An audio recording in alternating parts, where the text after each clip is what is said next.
Bismillahirrahmanirrahim. Assalamualaikum warahmatullahi wabarakatuh.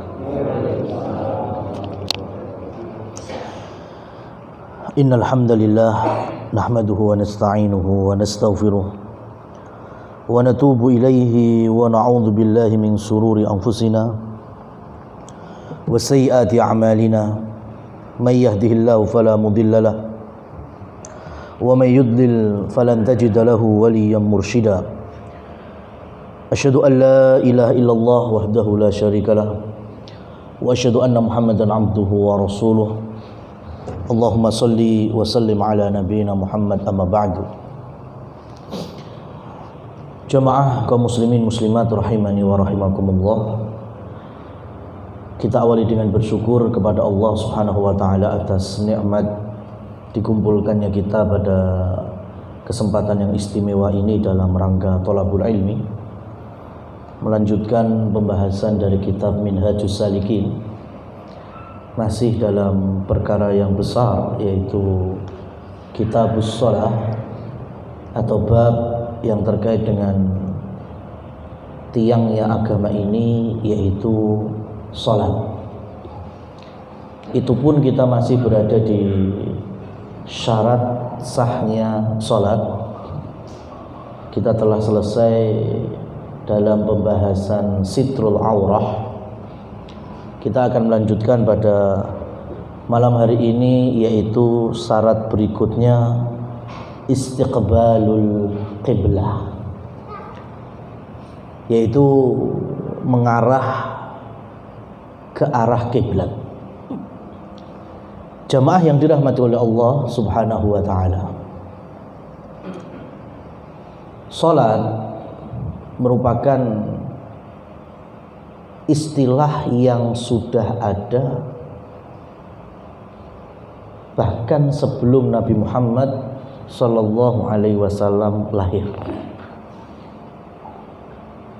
Jadi kita harus menyempurnakan dalam arti melengkapi kajian itu dari dasar. Dari sisi bahasa, kalau kajian kitabnya itu ya lughatan wastilahan, dari sisi bahasa dan dari sisi istilah. Banyak sekali dalam kaidah syariat kita ini menggunakan istilah Arab yang orang Arab sudah tahu sebelum Nabi Muhammad sallallahu alaihi wasallam berdakwah. Ya. Termasuk ketika ada salat. Makanya orang Arab itu sebelum ada dakwah Nabi Muhammad, mereka tahu makna salat, tahu. As-salatu hiya du'a. Salat itu adalah doa. Ya, jadi ketika mereka menyebut sholah, itu artinya doa. Karena secara bahasa sholat itu apa? Doa. Makanya ketika ada dakwahnya Nabi Muhammad diperinci lagi. Nah itu istilahnya ibadah yang dibuka gerakannya dengan takbiratul ihram, selanjutnya sampai ditutup dengan salam. Itu baru sholat secara definisi istilah syariat. Artinya sebelum Nabi Muhammad lahir, orang Arab sudah tahu sholat belum? Sudah tahu, tapi dalam makna apa? Bahasa. Kalau masalah gerakannya mereka nggak tahu, itu ada di zaman Nabi Muhammad. Zakat umpamanya, orang Arab sudah tahu zakat. Tahu secara bahasa zakat itu apa? Menyucikan, suci. Jadi kalau ada kata-kata suci, orang Arab biasa menggunakan istilah zakat. Lah muncul di antara rukun Islam juga ada zakat. Ada zakatul fitri, baru ada definisi istilahnya. Ya, bahan makanan yang kita keluarkan di penghujung Ramadan sampai menjelang dilaksanakannya sholat Id. Nah, itu baru definisi istilah. Zakat mal, harta yang wajib dikeluarkan ya dengan syarat sudah mencapai nisab ya, kemudian ada ketentuan haulnya dan ada ketentuan jenis-jenis yang dizakati dari mungkin pertanian, peternakan, emas, perak, itu secara apa? Istilah. Haji, orang Arab paham apa enggak makna bahasa haji? Tahu. Haji itu secara bahasa artinya apa? Al-qasdu, meniatkan diri, memaksudkan hati. Ya, itu artinya haji. Ya, jadi kita punya dua niat, dua karep ya, kemudian kita sebut haji, secara bahasa benar atau salah? Benar. Tapi kalau kita pembahasannya rukun Islam, nggak cukup di sini. Ya, kita meniatkan hati, meniatkan tenaga, harta, sampai dengan kemampuan kita menuju tanah suci untuk melaksanakan segenap ritual manasik haji. Itu kan definisi istilahnya ya. Saum, puasa kalau bahasa kita kan, secara bahasa apa saum itu? Imsak, menahan diri ya. Jadi orang Arab dulu udah biasa menggunakan as-siyamu 'alal munkarat, as-saumu 'alal madzalim, menahan diri dari kemungkaran, menahan diri atas kezaliman. Itu sudah muncul. Baru ketika Nabi berdakwah ada makna lain secara istilah, menahan diri dari makan, minum, dan pembatal puasa dari terbitnya fajar sampai terbenamnya matahari. Bisa dimaklumi ya. Nah, ini kadang sebagian kita itu masih ruwet ya, tidak bisa membedakan bahwa dari sisi bahasa, bahasa Arab ini jok zaman ya, zaman apa Pak? Zaman dal lah ya, sebelum Nabi Muhammad saja sudah ada. Kemudian dikaitkan dengan istilah syariat, ya kita harus tahu ini dari sisi bahasa tok atau juga dikaitkan dengan sisi syariat. Ya, bentar lagi kan akan ruwet lagi itu, ketemu sasi Ramadan. Ya, ucapan Umar bin Khattab masalah taraweh jamaah itu ucapan Umar itu ucapan dari sisi apa itu? Ketika mengumpulkan, memberikan peraturan undang-undang kebijakannya bahwa muslimin di zaman beliau diharuskan dalam satu jamaah di Masjid Nabawi. Zamannya Abu Bakar ada? Nggak ada. Zamannya Nabi Muhammad apalagi? Kadang Nabi nggak turun untuk taraweh jamaah. Tapi zamannya Umar, beliau kumpulkan itu. Kemudian beliau mengatakan ni'matul bid'ah hadhihi, sebaik-baik perkara yang baru ya seperti ini, yang sebelumnya belum ada. Kira-kira yang dimaksud Umar ini sisi bahasa apa secara syariat? Secara bahasa.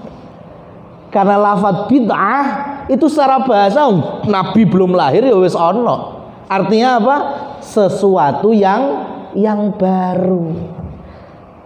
Makanya Umar menggunakan lafal bid'ah sebagai makna bahasa. Zaman Abu Bakar gongono peraturan koyong ini, apalagi zaman Nabi Muhammad masih turun hukum, turun halal, haram, wajib, sunnah ya, sehingga ditakutkan taraweh menjadi wajib, maka Rasul tidak setiap malam turun ke Masjid Nabawi atau masuk ke dalam masjid beliau untuk mengimami taraweh dengan berjamaah. Zaman Umar tahu apa enggak kalau Rasul sudah wafat? Sudah tahu. Al-Quran ra mungkin medun neh. Wis cukup ya, pembahasan halal haram Sudah nggak ada Jibril lagi yang turun menemui Nabi Muhammad. Nabi Muhammad sudah sedo sallallahu alaihi wasallam. Maka karena sudah tidak ada lagi hukum yang turun, maka Umar mengumpulkan, ya, meskipun ini sholat sunnah, tapi kalau dijadikan, ya, dalam satu kepemimpinan yaitu imam, lebih ketok kompake daripada di Masjid Nabawi ada imam siji, imam loro, imam telu, jamaah taraweh lor, jamaah taraweh kidul, dan macam-macam. Makanya ucapan Umar ni'matul bid'ah hadi itu secara bahasa, secara istilah, secara bahasa. Kalau secara istilah beda, ya, bid'ah secara istilah yang diambil dari man amila amalan laisa alaihi amruna fahuwa raddun. Nah, ini secara istilahnya, siapa yang mengerjakan suatu amalan yang itu urusan dari kami. Urusan apa berarti?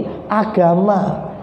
Urusan Nabi Muhammad, urusan diniyah yang tidak pernah, belum ada contohnya, belum pernah dikerjakan oleh Nabi, atau belum difahami oleh para sahabat. Dalam arti memang sahabat ranate nemoni sing kaya ngono, kemudian kita kerjakan, itu baru definisi bid'ah secara syariat yang terlarang.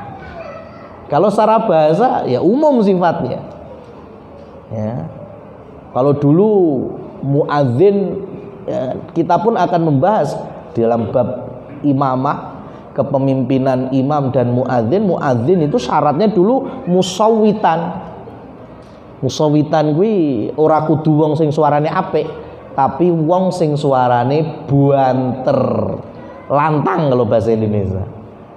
Ya, sebabnya apa? Karena dulu belum ada teknologi, aku sing bisa bengok, lah kuwi malah sing apik dadi muadzin. Lah sekarang ada ini. Ya. Berarti kalau saya menggunakan istilahnya Umar bin Khattab untuk mikrofon, bisa kan? Ni'matul bid'ah, ya, lil adzani hadhihi, ya, sebaik-baik perkara baru dalam urusan adzan ya seperti ini. Betul apa enggak? Betul. Tapi kalau lafal adzan sing ditambah-tambahi, lah itu masuknya bid'ah secara istilah. Saged dipahami nggih? Nah, makanya jangan dicampur-campur. Iki sing dikarepne bahasa, dieret-eret neng istilah. Sing dimaksudnya istilah malah hanya sebatas bahasa. Semuanya bisa kita rujuk dari pendapat dan penjelasan para ulama. Ma'asyiral muslimin wal muslimat rahimani wa rahimakumullah tabaraka wa taala. Masuk ke pembahasan poin yang ke-65. Wa minha, diantara syaratnya adalah istiqbalul qiblati, yaitu menghadap kiblat. Wa qala ta'ala wa min haitsu kharajta fawalli wajhaka syatral masjidil harami. Dalam surat Al-Baqarah, nanti bisa dirujuk ayat 149 dan 150. Kaum muslimin azanillahu wa iyyakum, ada kaidah likulli syai'in ra'sun wa ra'sul jihadil qiblah. Segala sesuatu itu pasti ada senternya, ada ndas-ndasane, ada pusatnya. Nek rombongan yo enek kepala rombongan, ya.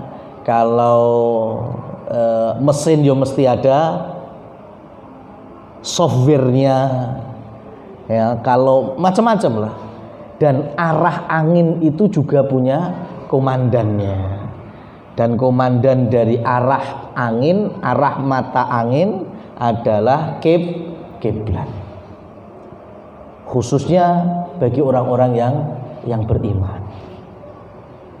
Nah, maka banyak sekali ibadah yang sampai di level mustahabbah atau mandub, sunnah ketika kita melaksanakannya dengan menghadap kiblat. Yang wajib cuma satu, Ya, yang wajib cuma satu, yaitu sholat. Tapi yang lainnya nyaris semuanya ke arah kiblat meskipun tidak sampai wajib, tapi bagian dari adab. Contohnya kita nyembelih hewan kurban, arahnya kemana? Kiblat. Nyarek nih jenazah ke arah kiblat. Maca Quran ke arah kiblat. Ndonga apike ya diawali dengan wudu, terus duduk tenang menghadap. Nah, banyak kan? Banyak ibadah-ibadah kita ini yang mengarah ke kiblat itu ada keutamaannya. Minim masalah adab. Minimalnya adab. Ya, termasuk ngaji ngene iki jane apike madhep. Nah. Betul. Ya, betul, makanya di Masjidil Haram dan di Masjid Nabawi sampai hari ini itu kan pasti ada kajian. Ba'da maghrib sama ba'da subuh itu ada kursi-kursi, ya, kursi-kursi yang duduk nanti itu para masyayikh atau para guru-guru itu. Itu dari kan itu nggak bakal dipindah. Kursinya di situ terus itu. Ya, di antara tiang yang tidak kena soft memang. Itu kursinya ngadepnya kemana? Ke arah kiblat. Ya, jadi di dua masjid tanah suci, baik itu Masjidil Haram maupun Masjid Nabawi, itu syekhnya atau guru yang mengajar itu ngadepnya ke kiblat. Ya, baru jamaahnya yang ngadep ke guru tersebut. Berarti guru sing ngadep kiblat, jamaahé sing membelakangi kiblat. Lah nang Indonesia sewalike. Rata-rata sewalike. Ya, tapi sik mending lah salah siji sing ngadep kiblat. Ya, jadi jamaahnya yang ngadep kulon, ya, ustate atau pengisinya sing ngadep ngetan. Nggih napa mboten? Nggih. Kan apa pengen diwalik? Kalau hanya sebatas cari ringkesnya ya enggak apa-apa. Yang penting salah satu lah setidaknya menghadap kiblat. Ya, artinya selagi bisa ada yang menghadap kiblat, hadap kiblat. Makanya kalau di Saudi antara lor mbek kidul, kalau kita kan antara barat sama timur. Nah, ini karena ada sisi keistimewaannya arah kiblat tersebut. Dan untuk sholat ini menjadi syaratnya. Nggak bisa kita sholat kok ngadep sembarangan dalam posisi normal. Di dalam surat Al-Baqarah disebutkan ketika Allah memerintahkan, ketika Rasul sering sekali menghadap wajahnya, berdoa, tangannya ya ke langit, kapan Allah merubah kiblat? Tiba-tiba turun fawalli wajhaka satral masjidil haram. Ya, ini kurang lebih 1,5 tahun atau 16 bulan tepatnya setelah Rasul Shallallahu Alaihi Wasallam hijrah ke Madinah. Ya, jadi kalau Rasul dakwah di Mekah 13 tahun dan kewajiban sholat itu pasca peristiwa Isra Mi'raj. Isra Mi'raj anggaplah kita berada di belakang pendapat para ulama tahun ke-10 kenabian. Ya. Dan saat itu Jibril mengajari Nabi gerakan sholat plus kiblat pertama kaum muslimin itu ke Baitul Maqdis, yaitu ke arah Palestina. Ya. Tak kasih gambaran mudah.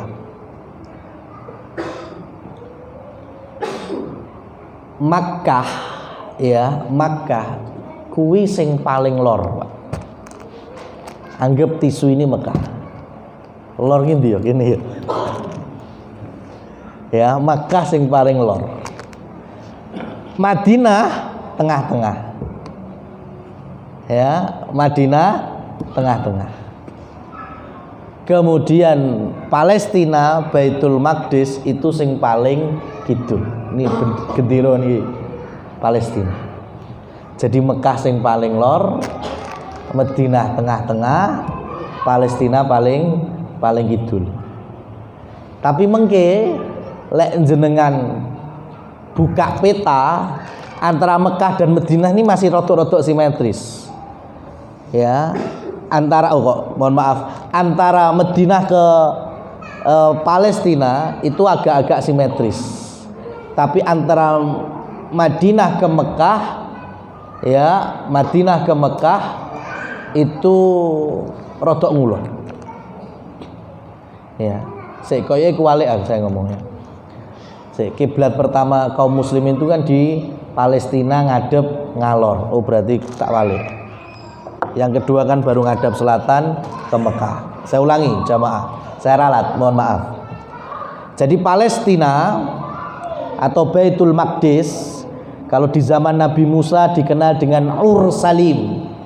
Ya, dengan Ur Salim. Makanya Allah perintahkan Musa ketika menang atas Fir'aun untuk nyebrang, ya, masuk ke Ur Salim, berjihad melawan Jabbarin, makhluk yang bengal-bengal itu.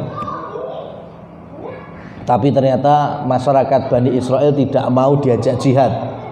Bahkan mereka hilang adabnya kepada Allah dan Rasulnya, diabadikan dalam Al-Quran, idhab anta wa rabbuka faqatila inna hahuna qa'idun. Ya wis lah, awakmu dhewe Musa mbek Tuhanmu yaitu Allah. Ya, kita di sini tak nunggu saja, duduk-duduk. Yaitu masuk Ur Salim.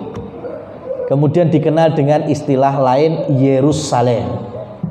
Dan di masa Umar bin Khattab dikasih nama lagi, gelar baru Al-Quds. Ya, dikenal dengan istilah Al-Quds. Sampai hari ini semuanya dipakai, mau yang Yerusalem, mau yang Al-Quds, ya. Dan di dalam hadis-hadis Nabi biasa dikenal dengan Baitul Maqdis. Ini utara dari Madinah. Madinah di tengah-tengah, kemudian Baitul Maqdis ada di wilayah utaranya. Mekah posisinya paling selatan. Ya. Awalnya kiblatnya kaum muslimin kemana? Ke Baitul Maqdis, berarti ngalor. Baru nanti pindah ke Mekah ke selatan. Tapi kalau jenengan buka peta antara Madinah ke Baitul Maqdis ke utara itu simetris saja. Buktinya sampai hari ini Syari'ul Quds, jalur besar dari Madinah menuju arah Palestina itu lurus, gak akeh menggok-menggokan. Tapi kalau Madinah ke Mekah, ya, menuju ke arah selatan, aslinya rodok ngulon titik. Di peta itu ada rodok belok titik nengen, ya, tidak simetris. Lah Rasul sallallahu alaihi wasallam ketika beliau di Mekah, berarti posisi beliau ada di selatan. Pulang dari Isra Mi'raj ketika sudah mendapatkan kewajiban sholat, arahnya hadapnya kan ke arah utara, ke Baitul Maqdis. Ya, anggaplah ini Ka'bah. Kira-kira Rasul sallallahu alaihi wasallam sholatnya kan ngadep ke sini loh. Itu kira-kira di mana? Di sini atau di sini atau di sini atau di mana?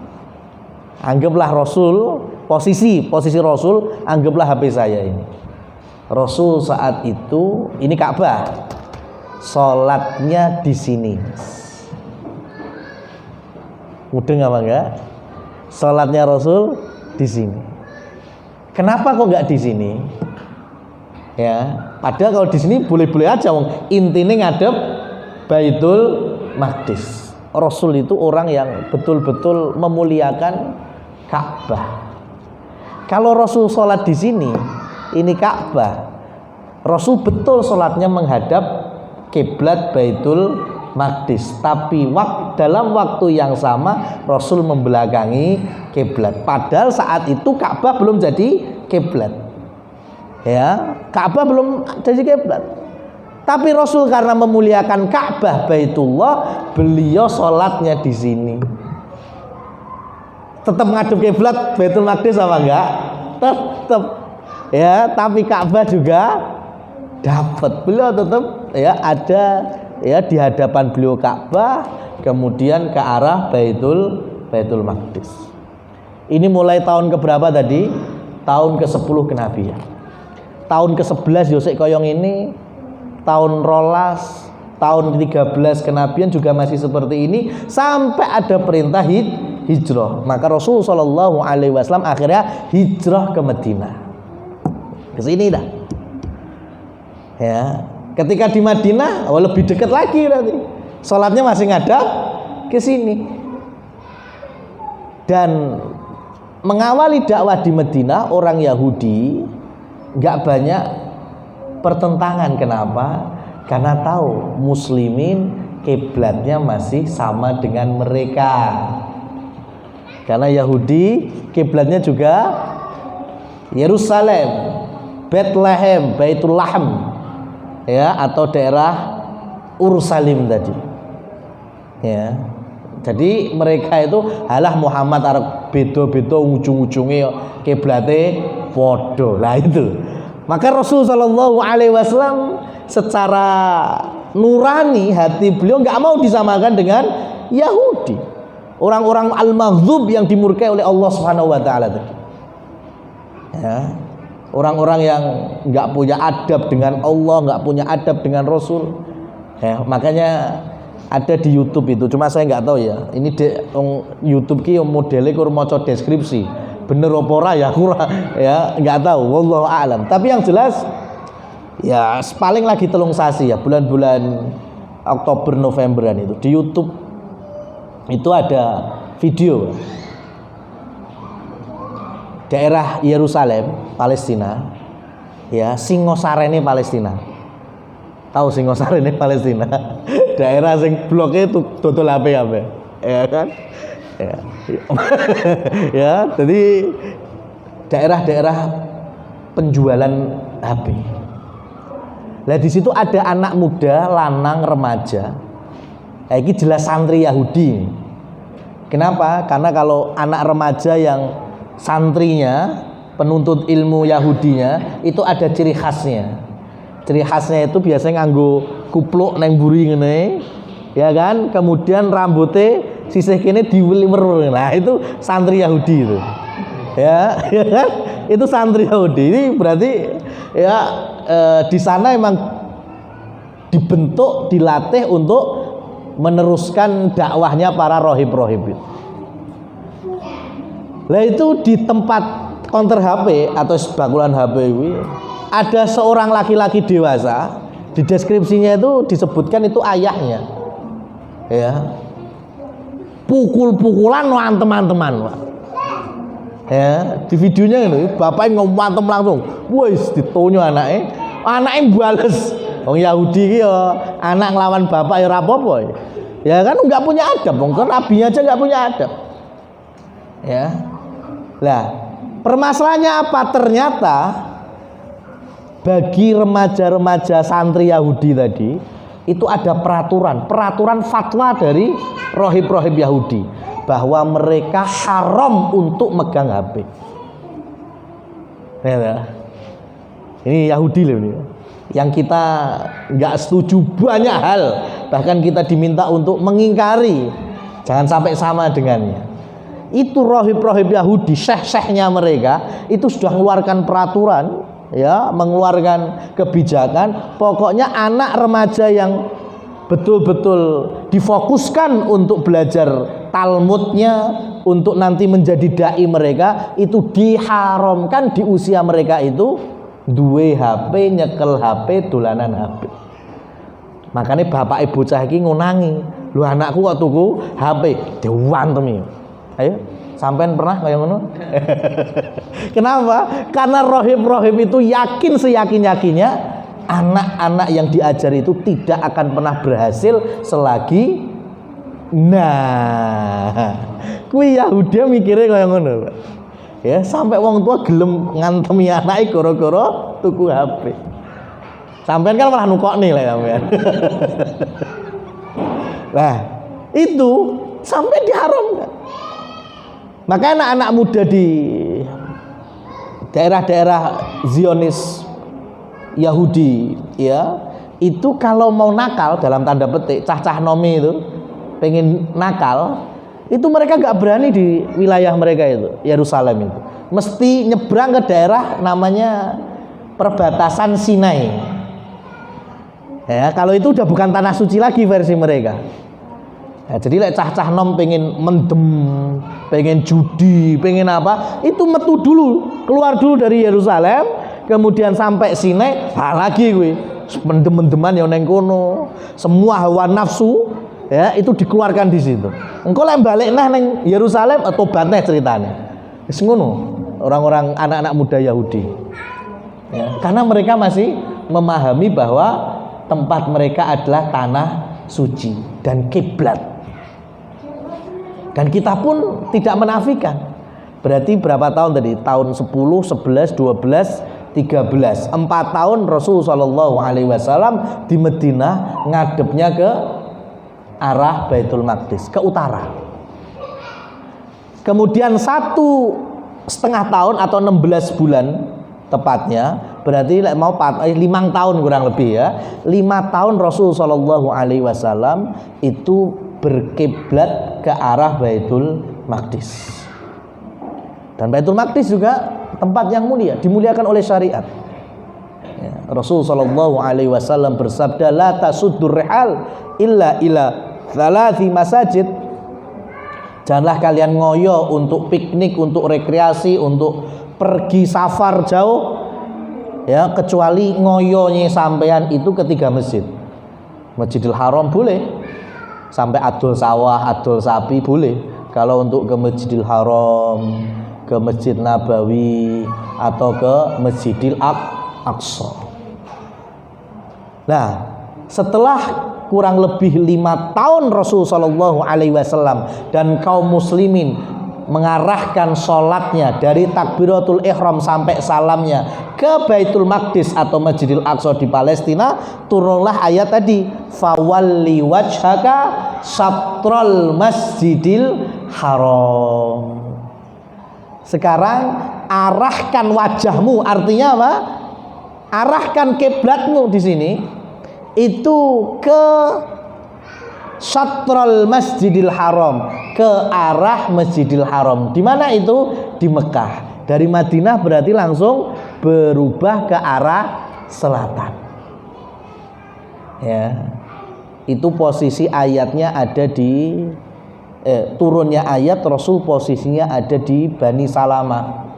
Makanya di tempat Rasul sholat duhur dalam riwayat, yang lain sholat asar, artinya sholat 4 rakaat di hari itu kalau enggak duhur atau asar, ya, sampai hari ini.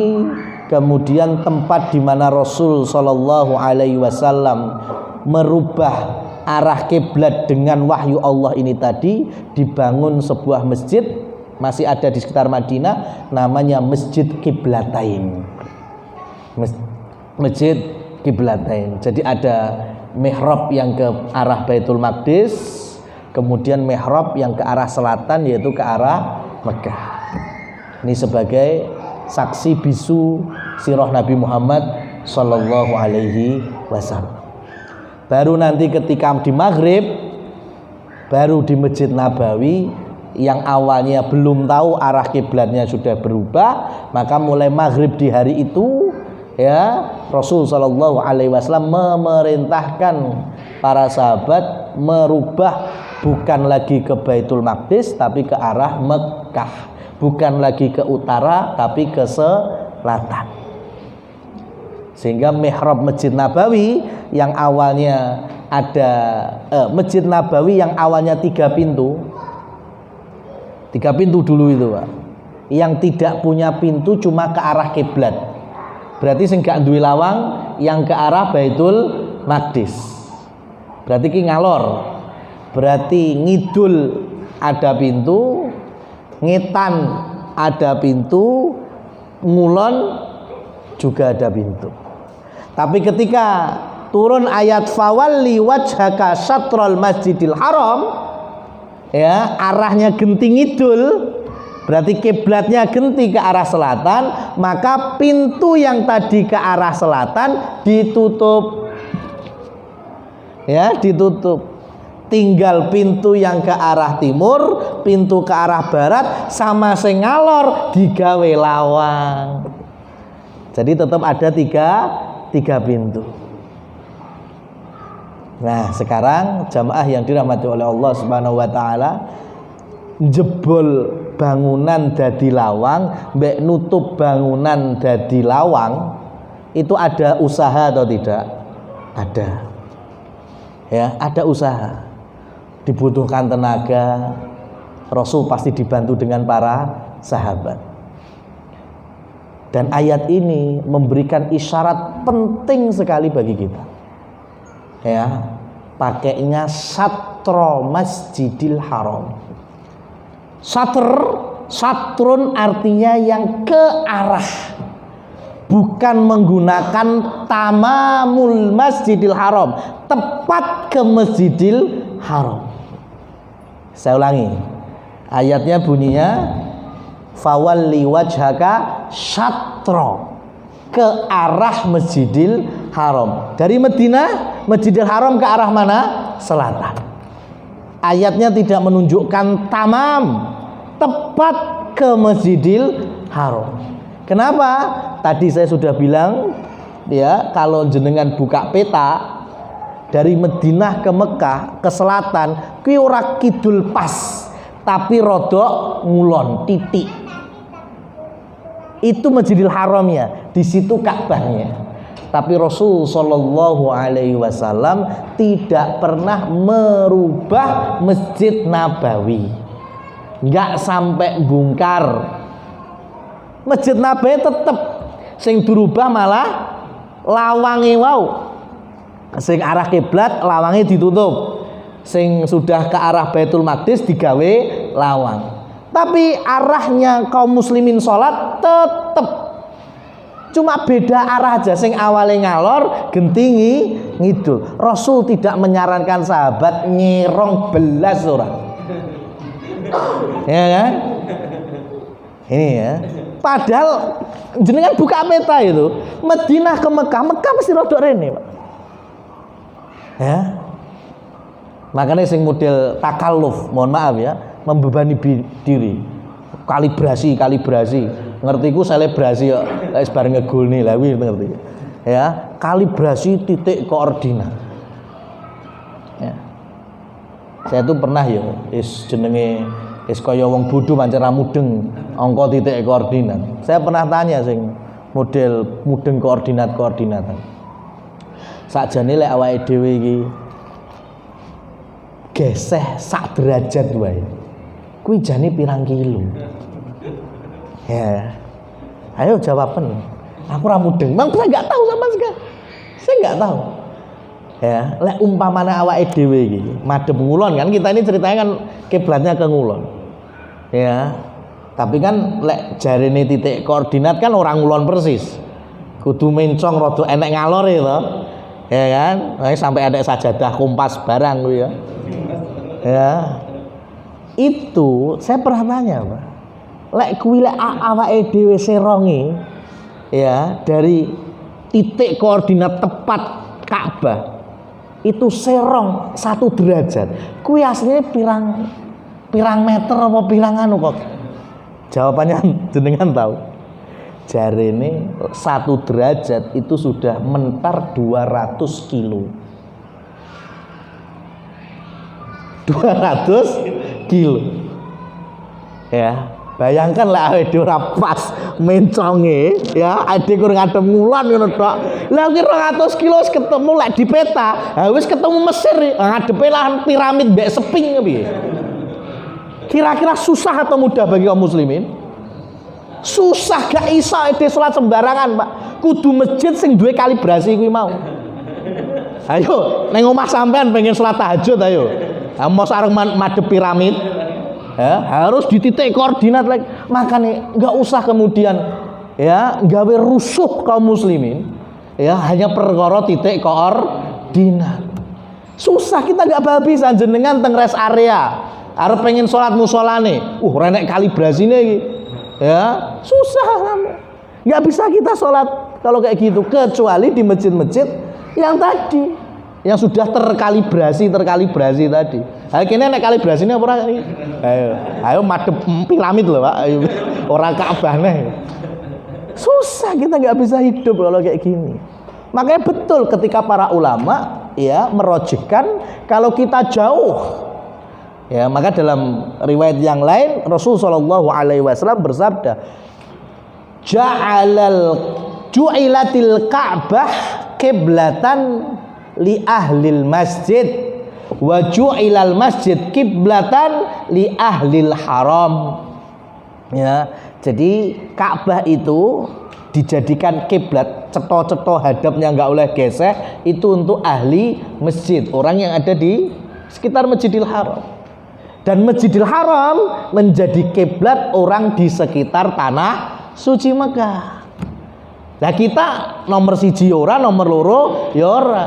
Berarti kita masuk setidaknya yang nomor 2, yang penting searah dari Masjidil Haram. Masjidil Haram kita ke arah barat sudah. Selagi kita ngadep ngulon sah sholat kita. Yang kepiro gimana itu. Yang selanjutnya, kalau kita masih memberatkan diri dengan model tadi nyerong tadi, sehingga karpet kudu diserongkan, ya kan, soft kudu diserongkan, itu akan muncul dampak bahwa soft pertama mesti paling ciut.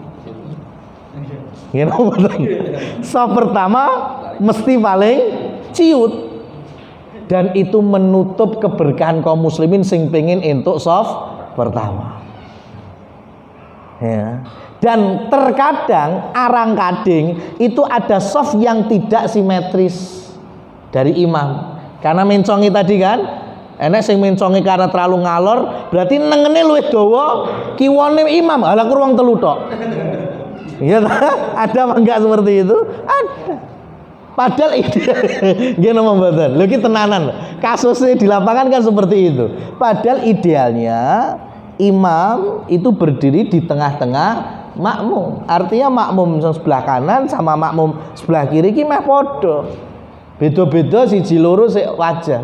Lah ini kalau kita nyerong, kayak nyelongnya anggap terlalu nengen sama ngalor, sing soft tengen mesti luwih dawa timbang soft kiri. Dan itu tidak semua kaum muslimin paham, bisa tahu. Bahkan sampai nanti di level sama-sama tidak sepakat. Ya, enek sing wong, aku kudu nyerong. Kemudian lah mamai ngaji ning kene, sing penting madhep ngulon. Nah, malah dadi rusak kan. Enek sing nyerong, enek sing kur lurus. Ya, malah enggak rapi. Maka kembali lagi bahwa Islam syariatnya bukan malah membebani, tapi memberikan solusi, memberikan kemudahan, termasuk dalam hal ini. Rasul Shallallahu Alaihi Wasallam ketika merubah arah kiblat ke selatan, ya cukup ke selatan. Beliau tidak kemudian harus titik koordinat dan lain seterusnya. Apalagi di zaman itu mungkin belum ada kecanggihan seperti ini. Ya mungkin hari ini kita sudah ada kompas lah, dimudahkan. Tapi zaman Nabi, ya ada mungkin sebagian orang yang tahu di langit itu rasi bintang. Ya, tapi Rasul tidak menghendaki mereka untuk melihat apakah betul ini pas dengan Ka'bah atau Masjidil Haram. Maka istiqbalul qiblah, menghadap ke arah kiblat itu menjadi syarat sahnya sholat. Harus kita menghadapnya. Kalau kita ada di suatu daerah tapi di situ ada orang, maka salah satu syaratnya mengupayakan untuk tahu kiblat. Karena ada orang, kita bisa menggunakan GPS, gunakan penduduk sekitar. Ya. Teko Pak, arah kiblat mana? Kan? Arah kiblat mana? Kalau ternyata dikasih tahu sana, ya sudah. Ya, kalau memang nggak ada siapapun, kemudian kita ada usaha lain, anggap HP ada Kompas. Ya berarti kita bisa mengandalkan itu. Kalau memang tidak ada, maka kita dengan keyakinan. Ya, dengan keyakinan. Kalau sudah ini semua normal, diyakini jebule salah kiblat, maka sholat kita tetap sah. Tapi kalau tidak ada upaya sama sekali, kita hanya wis yakin madhep loro. Ya, madhep rono, jebule ada orang lewat ngasih tahu, Mas kiblatmu salah, kuduke nengen. Bagaimana kita batalkan sholat? Tidak perlu. Lagi mana? Karek merubah arah sholat. Umpamanya di rakaat ketiga sholat asar umpamanya, ditegur, Mas kiblatmu salah, kuduke nengen. Nggak usah batalin sholat, cukup cari balik kanan saja dan melanjutkan sisa dari rakaat sholat. Wallahu a'lam bishawab. Kita lanjutkan di pertemuan berikutnya. Subhanakallahumma wa bihamdika asyhadu an la ilaha illa anta astaghfiruka wa atubu ilaik. Wassalamualaikum warahmatullahi wabarakatuh.